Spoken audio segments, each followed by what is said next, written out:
ನಮಸ್ಕಾರ. ನಾವು ರಾಗಿಬೊಮ್ಮನಹಳ್ಳಿಯಿಂದ ಮಾತಾಡ್ತಿರೋದು. ನಾವು ರಾಗಿಬೊಮ್ಮನಹಳ್ಳಿ ಗ್ರಾಮ ಪಂಚಾಯಿತಿಯಿಂದ ನರೇಗಾ ಯೋಜನೆಯಲ್ಲಿ ಈ ಒಂದು ಹಿಪ್ಪನೇರಳೆ ಸಬ್ಸಿಡಿಯನ್ನು ನೆಟ್ಟಿದ್ದೀವಿ. ಮತ್ತು ರೇಷ್ಮೆ ಇಲಾಖೆಯಿಂದ ನಾವು ಈ ನರೇಗಾ ಯೋಜನೆಯನ್ನು ಪಡ್ಕೊಂಡಿದ್ದೀವಿ. ಮತ್ತು ನಾವು ನಿರಂತರವಾಗಿ ರೇಷ್ಮೆ ಹುಳನ್ನೇ ಸಾಕಾಣಿಕೆ ಮಾಡ್ತಾಯಿದ್ದೀವಿ. ಈ ಹಿಪ್ಪನೇರಳೆ ಕಡ್ಡಿಯನ್ನು ನಾವು ನಿರಂತರವಾಗಿ ಕೂಡ ಬೆಳೀತಾ ಇದ್ದೀವಿ.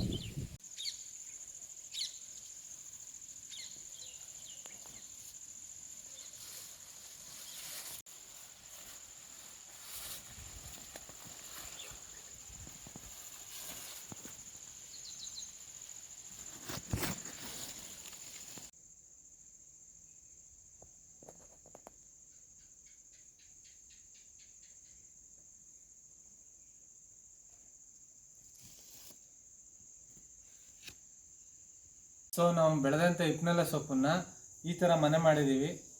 ಈ ಮನೆ ಉದ್ದ 55, ಅಗಲ 24. ಈ ಮನೆಯಲ್ಲಿ 70ರಿಂದ 80 ಮರಿನ ಮೇಯಿಸ್ಬೋದು. ಇದು ಸಿ ಬಿ ಗೋಲ್ಡ್. ಇದು ಮಿನಿಮಮ್ಮು 70 ಮೊಟ್ಟೆಗೆ 100 kg ಬೆಳಿಬೋದು. ಇದು 17ರಿಂದ 18 ದಿನಕ್ಕೆ ಇದು ಹಣ್ಣಾಗುತ್ತೆ. 22ರಿಂದ 23 ದಿನಕ್ಕೆ ಇದನ್ನ ಗೂಡನ್ನ ಮಾರ್ಕೆಟ್ಗೆ ನಾವು ತಗೋಗ್ಬೋದು.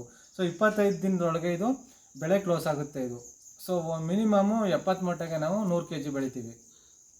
ಒಂದು 100 kgಗೆ ಒಂದು ಅವರೇಜು 500 ರೂಪಾಯಿ ಕಟ್ಕೊಂಡ್ರು ಒಂದು 50,000 ರೂಪಾಯಿ ನಮಗೆ ದುಡ್ಡಾಗುತ್ತೆ. ಅದರಲ್ಲಿ ನಮಗೆ ಈಗ ಲೇಬರ್ ಚಾರ್ಜ್ ಅಂತ, ಗೊಬ್ಬರದ್ದು ಅಂತ, ಮತ್ತು ಮರಿದು ಇದೆಲ್ಲ ಕಳೆದ್ರು ಒಂದು 20-22 ಸಾವಿರ ರೂಪಾಯಿ ಖರ್ಚು ಹೋಗುತ್ತೆ. ಮತ್ತು ಒಂದು 27-28 ಸಾವಿರ ರೂಪಾಯಿ ಕೈಗೆ ಸಿಗುತ್ತೆ 25 ದಿನಕ್ಕೆ. ಈ ಥರ ನಾವು ಮನೆ ಮಾಡ್ಕೊಂಡಿದ್ವಿ. ಉದ್ದ 55